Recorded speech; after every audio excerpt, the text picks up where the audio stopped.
ቅድስት ካሁን በኋላ እኔና አንቺ አሰሪና ሰራተኛ ልንሆን አንችልም። በአንድ ቤትም ሁለት ንግስቶች መቀመጥ አይቻልም። ወይ አንቺን ወይ እኔን መምረጥ አለበት በማለት እንግዲህ ከማህሌት ጋር ጦርነቱን ጀምረዋለች።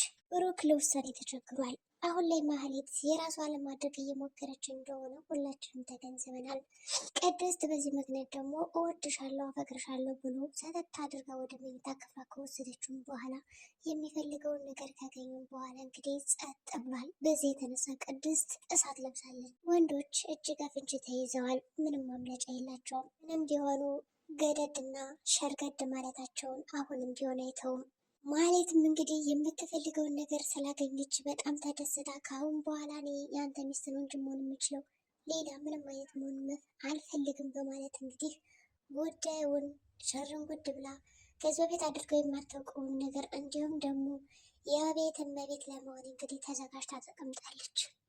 ቅድስትም እኔ ከዚህ ቤት መኖር አልችልም፣ ምን አለኝና ነው ከዚህ ቤት ቁጭ ብዬ የምጠብቀው?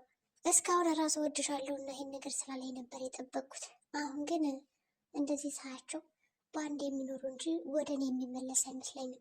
ስለዚህ ጓዜን ሸክፌ ከዚህ ቤት ውልቅ ብዬ ባመጣ የተሻለ ነበረ። ለምን ብዬ ነው የምኖረው? እስከ ዛሬ ድረስ ክብሬን ጠብቄ ኖርኩ ለሱ ብዬ። ታዲያ እኔ ለእሷ ልሸበን ነው ወይስ ምንድን ነው? ወደ ማህሌት ሄዳ ደግሞ እስካሁን ድረስ እኔ በንጽህና ነው የጠበቅኳቸው። ምናልባትም እኮ ጥሩ ሰው ላገኝ እችላለሁ፣ ከብሩክም እጥፍ እጅግ ጎበዝ የተባለ ሰው አገኛለሁ እንጂ እሱን ስለማመጥም አልኖርም በማለት እንግዲህ የብሩክን ቤት ጥላ ለመውጣት እየተዘጋጀች ነው። በሌላ በኩል እንግዲህ ደላለው ከኤፍራታ ጋር ያለውን ነገር ጀምሯል። ኤፍራታ አጅሬት እንደዚህ በቀላሉ የምትሰጥ አይደለችም እና ቢያንስ ለአንድ ወር የቤት ኪራይ ትሸፍንልኛለህ፣ ከዛ በተጨማሪ ደግሞ ደስ የሚል ምግብ ትጋብዘኛለህ እያለች እንግዲህ በአንድ ቀን የደላለውን ገንዘብ ባዶቹን አድርጋ ለማስቀረት እያሰበች ነው። ደላለውም እንግዲህ መርዞ ወይ የአዳም ችግር በማለት እንግዲህ እየተማረረ እንደምንም አድርጎ እንግዲህ ለአንድ ቀንም ቢሆን ያለ የሌለውን ነገር አስጨፍጭፈዋለች። እርሱ አሁን ላይ ባዶ እጁን ቀርቷል። እሱ 30 ጊዜ ይደርቅ ነበር ከሰዎች ጋር የተለያየ ገንዘብ ለማምጣት እንግዲህ የማያደርገው ጥረት የለም ነበረ። ይሁን እንጂ አጅሪት ከመጣች በኋላ ሰው መስሎ ስለማይታያቸው እንግዲህ ደላላ ሁሉን ነገር ጭፍጭፍ አድርገዋለች። በሌላ በኩል እንግዲህ መድብል ማህሌት ከዛ ቤት መውጣት አልነበረባትም እያለ ሞገስ ያማከረው ቢያንስ ትንሿን አይጥና ድመት እንግዲህ ፈርተን ከቤት ማባረር የለብንም። ማህሌት አሁን ላይ የምትናገራቸው እያንዳንዱ ነገሮች እውነት ናቸው። ምንም እንኳን ቤታቸው ውስጥ ካሜራ እየገጠምን ቢሆንም ያ ካሜራ ግን የምትናገረውን ነገርና እሷ በስልክ የምታወራውን ነገር አንድ ነው የሚለን እና በእርግጠኝነት አንድ ቀን ወደ እኛ መዞሩ አይቀርም። ሁሉም ነገር የጸጸታት ይመስላል እያለውም ነው እንግዲህ ሞገስን ማህሌት በእርግጠኝነት ተሸውደናለች እንጂ እሷማ ከኛ ጋር አትሰራም እያለው ነው። በእርግጥም እንግዲህ ማህሌት አሁን ላይ የተጸጸተች አይመስልም፣ ግን ደግሞ ብሩክን አሳልፋ መስጠት አትፈልግም።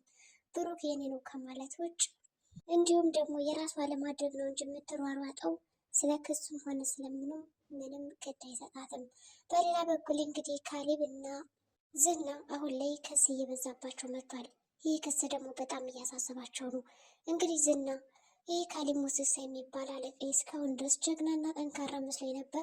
ከአሁን በኋላ ግን እኔ ብነቃ ይሻላል እንጂ ከእሶች እንዴት ማምለጥ እንዳለብኝ ማሰብ አለብኝ በማለት እንግዲህ እያሰበም ይገኛል።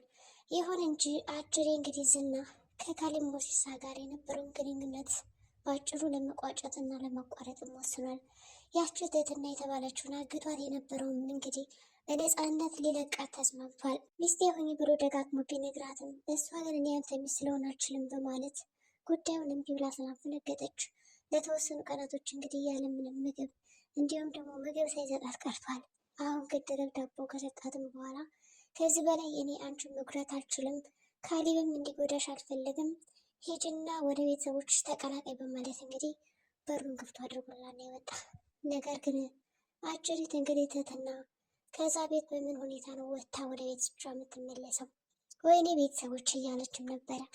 እናንተ ያመጣችሁትን እንግዲህ ሞትና ቅጣት ለመቀበል ዝግጁ በሆንም ግን ደግሞ ለቤተሰቦቹ ስለማስፈልጋቸው መሄድ አለብኝ ማምለጥ አለብኝ ብላ እንግዲህ ማምለጫዋን እየፈለገች ነው ያለች።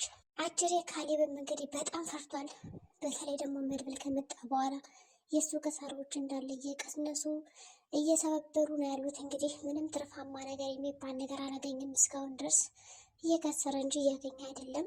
ከዚህ የተነሳ እንግዲህ ራሱን ነፃ ለማውጣት ወደ ተለያዩ ሀገሮች እየተሰፋፈረ ነው ያለው። ዝናም እንግዲህ ፈርቷል።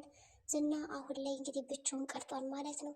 ከኛ ጋር ሁን ብለውት ቢለምኑትም እንግዲህ ብሩክና እንዲሁም ደግሞ እነ ከእናንተ ጋርም አልሆንም፣ እኔ ጀግናና አሸናፊ ባለ ሀብት ነው መሆን የምፈልገው በማለት ካሌብን መርጦም ነበረ። ካሌብ አሁን ላይ ሁሉንም ጥፋቶች እንግዲህ ወደ ዝና ገደድ አድርጎ እሱ ከሀገር ለማምለጥና ለመሰደድ እየሞከረ ነው። አሁን ጥፋቱ እንግዲህ እስር ቤት ቢገቡም ቢያዙም ዝና ብቻ ይሆናል ማለት ነው። ካሌብ ሞሴሳ ደግሞ እጁ እንደሌለበት አድርጎ በሰራተኞቹ ውስጥ ያለውን እያንዳንዱ ነገር በእነሱ አዞሩ እሱ ከከስ ከምንም ነፃ ለመሆን እንግዲህ ዝግጅቱን ጨርሷል። ቀጣይ እንግዲህ ፖሊሶችም የራሳቸውን ጥረትና ምርመራ እያደረጉ ነው። ከተመራመሩም በኋላ እንግዲህ አጠቃላይ ሁሉም ነገር የሰራቸው እስካሁን በቤት ወንጀሎች እንዲሁም ግድያ፣ ሙከራ፣ ማገት ወዘተ እነዛ እንግዲህ አሁን በዝና ስም ናቸው ያሉት። ዝና ነው እንግዲህ ሁሉ ቅጣት ታግዞ የሚቀጣለት ማለት ነው። እንግዲህ ደግሞ በሌላ በኩል የሉላና የሞገስ ጉዳይ በጠበቃው ያላቸውን ግንኙነት አጀሪት እንግዲህ የጠበቃ ሚስት የኔ ባልማ ጀግና ነው የሰው ሚስት ቀና ብሎ አይም በማለት እንግዲህ ከሉላ ጋር ክርክር ጀምራለች። እንደውም በተቃራኒው ከባለቤት ዞር በይልኝ የተባለችው ሉላም እንግዲህ አሳስርሻለሁ ተብላ ተስቶባታል። እንግዲህ የጠበቃው ሚስትና ጠበቃው በአንድ ነው ይህንን ስራ የሚፈጽሙት የህግ ሰው ነን እያሉ ግን እነሱ ደግሞ የካሌብ ሰዎች ሆነው ተገኝተዋል። ማህሌትና ምሳሌም ተፋጠዋል። አሁን ላይ እናቴ በኝ እያለቻት እያለ ምሳሌ ግን ቅድስት ነው እንጂ እናቴ የምላት አንቺን አልልሽም በማለት እንግዲህ ተፋጣ ትገኛለች። በሌላ በኩል ደግሞ ነፃ ለማውጣት እየሞከረች ነው። አሁን እንግዲህ መድብልና ሞገስ በአንድ ተባብረው ጠበቃውንም አጠቃላይ በዙሪያቸው ያሉትን ሰዎች እንግዲህ ለማሳደድ እየሞከሩ ነው። ሙከራቸው እንግዲህ ምን ያክል እንደሚሳካ እስካሁን ግልጽ አይደለም። አሁን እንጂ ጀምረውታል። መጨረሻቸው ደግሞ ጥሩ እንደሚሆን እንግዲህ እናያለን። ካሌብም እንግዲህ ነፃ ስለወጣ እንዴት ነው ከሀገር ውጭ ወደ ውስጥ የሚያስገቡት? ማህሌትም እንግዲህ ጉዳዩን አቀነባብራ ለብሩክ ቅድስት ወደ ክፍለ ሀገር እንደሄደችና ብሩክ እንደማትፈልገው አድርጋ ነግረውን ነበረ። ቅድስት ደግሞ አብረው ስላደሩ በጣም እሳት ቆርታለች። እንግዲህ በጠዋቱ መድብል በሰላም ነው ስላት ምንም አይነት ቁርስም ሆነ ምንም ነገር አልሰራችም ነበረ። ነገር ግን ቅድስት በጣም ጥሩ ሀሳብ ነው ያደረገችው። ቢያንስ እንኳን ከእሷ ጋር ሄዶ ሲተኛ በጣም ተናዳ ስለነበረ ምንም አይነት ምግብ ሳትሰራ ማህሌት ራሷ እንድትሰራ አድርጋታለች። በጣም እንግዲህ መታ ቅድስትን ለማባበል ስትሞክር ነበረ። እዚህ ቤት እኮ የሚመጣው አንቺን ብዬ ነው እንጂ ማንንም አይደለም። ስለዚህ ምንድነው ዛሬ እንደዚህ የደበረሽ ብላ ስታናግራት በቃ የተፈጠረው ነገር እንደዚህ ነው። ከዚህ በኋላ እንደዚህ ቤት መኖር አልፈልግም። ጋሽ የውሳኔ ሰው መስሎኝ ነበር፣ ለካ ስለ ተሳስቻለሁ ማለት እንግዲህ ለዳጣ ትነግራታለች። ዳጣም ተረጋጊ፣ እንደዚህ በቀላሉማ ጥለሽላት እንዳትሄጂ እያለቻት ነው።